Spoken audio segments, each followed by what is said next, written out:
Assalamualaikum warahmatullahi wabarakatuh. Welcome back to channel Lumina Indonesia.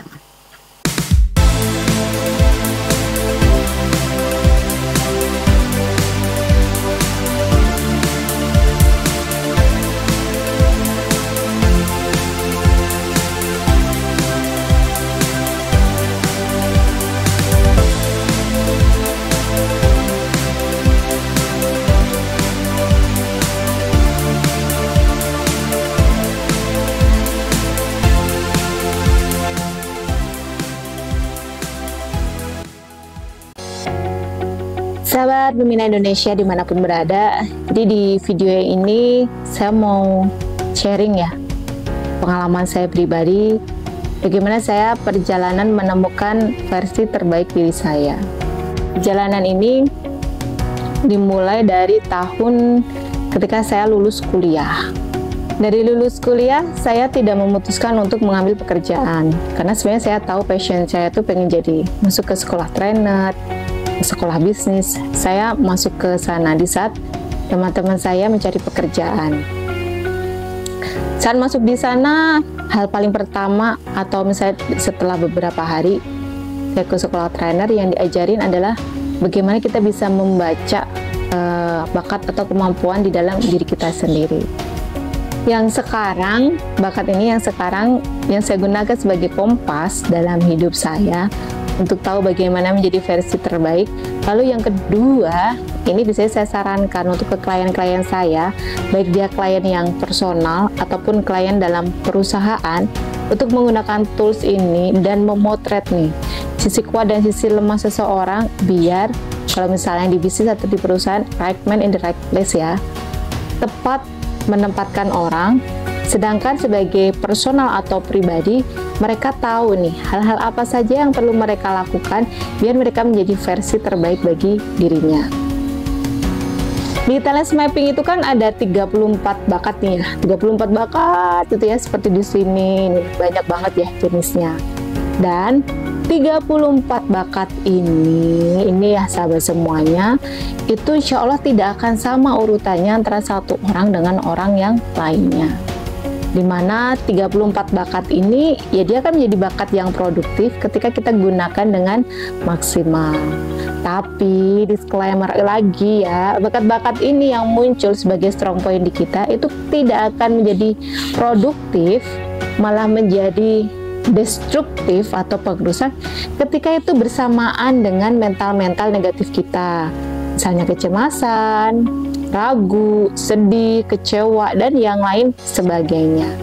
Kenapa saya menyampaikan ini? Karena dulu saya belum kenal ya metode untuk membersihkan mental-mental ini. Jadi saya lebih kenal duluan talent mapping. Saya gunakan itu talent mappingnya. Ternyata strong point bakat yang saya miliki itu malah jadi merusak diri saya sendiri dan juga merusak orang lain gitu, karena saya memaksakan apa yang ada di dalam diri saya kepada orang lain. Orang jadi nggak nyaman, jadi nggak enak. Yang akhirnya saya berkenalan untuk sebuah metode yang membersihkan diri saya gitu ya, bersih-bersih dari semua mental, dari trauma masa lalu, dari inner child, itu dibersihkan semuanya. Saya mulai belajar lagi nih bagaimana secara bijak menggunakan talents dan bakat saya di situasi dan kondisi yang tepat. Contohnya nih, ada salah satu bakat itu namanya maximizer. Jadi maximizer ini sebutan sederhana adalah si perfeksionis. Kalau saya pribadi, saya memang sangat merasa banget ya, saya suka banget dengan sesuatu yang sempurna itu. Kalau misalnya ada celah, saya tahu saya pengen disempurnakan semuanya tercapai gitu.